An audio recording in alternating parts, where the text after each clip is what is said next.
Hello everyone, আমার আরও একটা নতুন ভিডিওতে তোমাদের সবাইকে ওয়েলকাম। তো আগের ভিডিওতেই আমি বলেছিলাম যে একটা ফোন পারচেস করব, কিন্তু কি ফোন কিনবো সেটা তোমাদের বলা হয়নি। তো ফাইনালি আজকে আমরা বেরিয়ে পড়লাম ফোন কেনার উদ্দেশ্যে। ফোনটা কিনবো আমরা ফোন1000 থেকে। আমাদের মতো যারা মধ্যবিত্ত ফ্যামিলিতে থাকে তারাই জানে যে একটা ভালো ফোন কেনা মানে আমাদের কাছে অনেক বড় পাওয়া।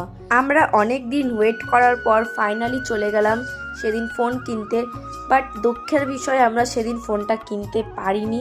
তো কি হয়েছে, পরের দিন আবার চলে গেছিলাম ফোন কিনতে।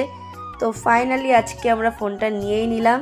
তো তোমরা জানিও কমেন্ট করে কেমন হয়েছে আমাদের ফোনটা। তারপর আমরা ফোন কেনার খুশিতে একটা এগরোল কিনে দুজন মিলে খেয়ে সেখান থেকে বাড়ি চলে আসলাম। তো আজকের ভিডিওটা একটুখানি ভালো লাগলে লাইক, কমেন্ট অ্যান্ড শেয়ার করে দিও। বাই।